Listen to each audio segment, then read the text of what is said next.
Okay, point collector number 2. Now, this is based on a company named Grapple, right? So, this was from your 2018 November session, variant number 2, section number 1. So, a quick background about the company. It's a business that manufactures and sells soft drinks in a country named Zedland. And Grapple is currently a private limited company where the shares are owned by the founder's son, who owns 60%, and founder's grandchildren, the 4 grandchildren, who own 10% each, right? So this is a company that produces and sells soft drinks. Okay, that's all you need to know regarding the background. Okay, so let's see what this question tells us. It is after the year end and Grapple has just completed the acquisition of a small competitor. So we will be looking to produce consolidated financial statements for the coming year. Okay, so whether you are listed or not, if some conditions are satisfied, you have to prepare financial or consolidated financial statements, right? So you're the finance manager as usual. So your finance director is sending you this mail. I have just come from a meeting with Roger Grapple. So Roger Grapple is the CEO, as you see over here, right? And Matthew Jones, the production director.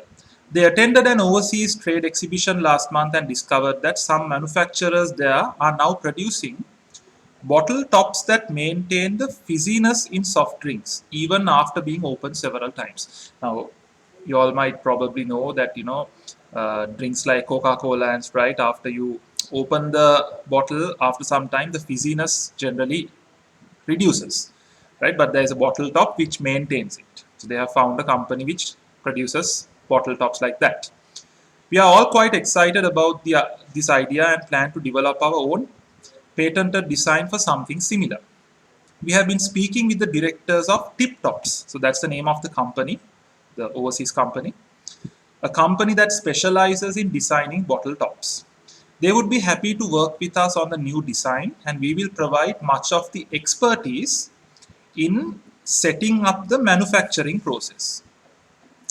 So guys, Tip Tops will be working on the design and Grapple will be working on the manufacturing. We would like to use these new tops on our full product range. Roger has suggested that we consider incorporating a separate joint entity that is owned by 50% Grapple and 50% Tip Tops. So understand that they are not working on a project, right? They are working on establishing a new company which is owned 50-50. Okay, so looks like it's a joint venture and not a joint arrangement, right? This is confidential, so for now we have called the incorporation company Company X. Both entities will have joint control over Company X. So what does that mean? That means decision making will be unanimous, right? So both parties have to agree for decisions.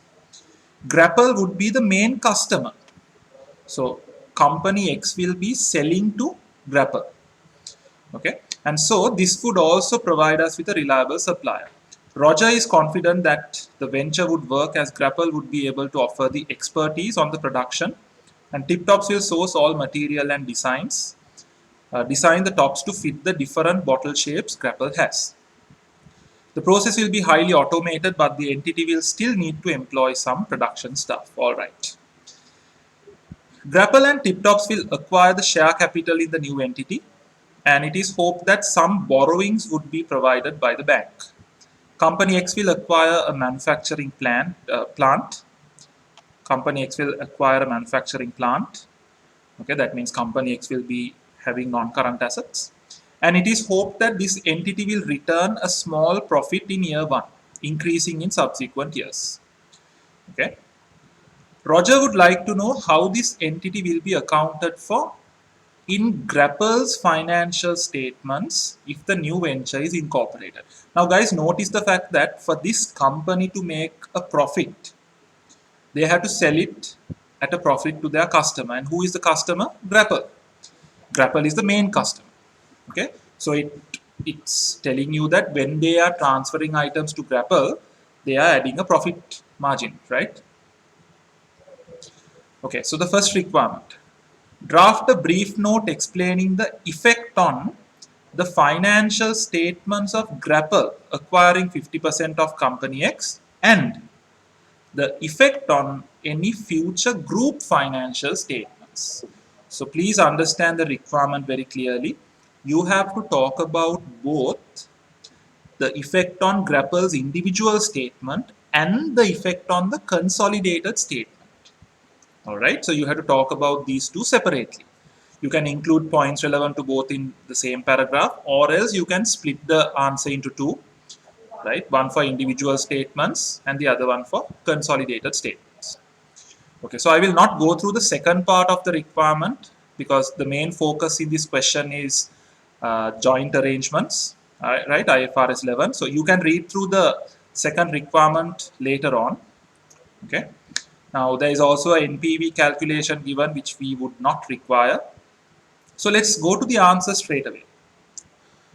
Now, how to account for company X? Now, if you look at the standard, we are looking at IFRS 11 joint arrangements, right? According to that, there are two types, okay? Joint operation and joint venture. So joint operation, the difference between joint operation and joint venture is that in a joint venture, you are forming a new company.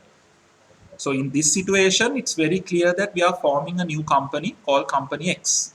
Okay. And also another feature is that the parties to the joint venture will have joint control. That means now in this case, it's 50%, 50%. More than the shareholding, what joint control suggests is that every decision has to be agreed by all the parties. Unanimous decision making, right? By acquiring 50% of the share capital of Company X on incorporation, Grapple would have joint control. From the information provided, it would seem that Grapple and TipTops would share the control of the new entity, and so it would be a joint venture in accordance with IFRS 11. Okay, so it's a new entity, that's why it's a joint venture. Okay, now looking at Grapple from a single entity perspective, let's read through. As a single entity, Grapple would acquire 50% holding in Company X. This will be equity accounted for in the single entity accounts, right? Now you have equity accounting and acquisition accounting. If it's a subsidiary, you use acquisition accounting. But if it's an associate or a joint venture, you use equity accounting. Okay, so this will be equity accounted in the single entity accounts. The same treatment would apply in the group financial statements. Now, when it's acquisition accounting, guys, remember the consolidated statements, you will add up the revenues, expenses, assets, and liabilities line by line. But when it's an associate or a joint venture, we don't do that. We just show one row in the profit and loss and one row in the SOFP. Okay, that's what we do in both the individual statements and the consolidated statements, right? In the statement of financial position under non-current assets, the consideration paid, right? That's the amount that we have put. Consideration paid for the shares on incorporation is added to Grapple's 50% share of the post-acquisition profit. So you take the value that we have paid for them, paid for Company X, and subsequently once Company X starts making profits, 50% of that profit should be added to that investment value. Okay, this profit is added to that of Grapple each year, so that should happen every year. Any impairments in the value of the investment will be deducted from the carrying value and also deducted from retained profits. So if the value of Company X reduces, will it affect Grapple? Yes, because we own 50%, right? So any drop in their value, we have to deduct it from our investment and our profit, right? Looking at the double entry, that's what we should do, okay? Impairment is an expense and also a drop in the value of the asset. As Grapple will be buying goods from Company X, the transfer price may include a profit. Now, usually when you have intra-group sales between the parent and the subsidiary, we eliminate the revenue and purchases. We eliminate intra-group the sales from both sales and cost of sales or sales and purchases. But when it's a joint venture, we don't eliminate the sales and purchases. But if there is any unsold inventory, right now here, try to understand what's happening. Company X is selling to Grapple, and that items include a profit. So if those items are still with Grapple at the end of the year, then from the profit element, you have to remove 50%.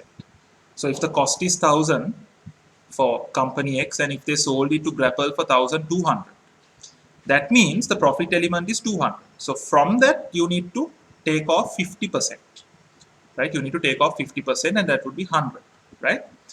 Any inventories of these goods held each year end which include an unrealized profit will be adjusted for by deducting 50% of this unrealized profit from the carrying value of the investment. Now that's only relevant for any inventory that is left over, okay, not for the entire transaction. This is because the seller is company X. Profits are also reduced by this amount. Any balances on receivables and payables resulting from trading between Grapple and company X are not eliminated. So receivables, payables, sales, purchases are not eliminated, like what we do in acquisition accounting. Finally, in the statement of profit or loss, a single line is recorded above profit before tax to include 50% of company X's profit for the period with any impairments and unrealized profits. So in the SOFP, we show the profit share for all the years. That means if we had company X for the last 5 years, the total. But in the SOPL, we show the profit share for that year only. Okay, you should know that with your basic accounting. And any impairments relevant for that year and any unrealized profits you will deduct. Okay, the intercompany sales are not deducted from revenue and cost of sales. Any dividends received from company X would be eliminated. Right now, if company X is paying a dividend to Grapple, that is an intragroup transaction that has to be eliminated. All right. So you all can read through the second requirement and the answer relating to that.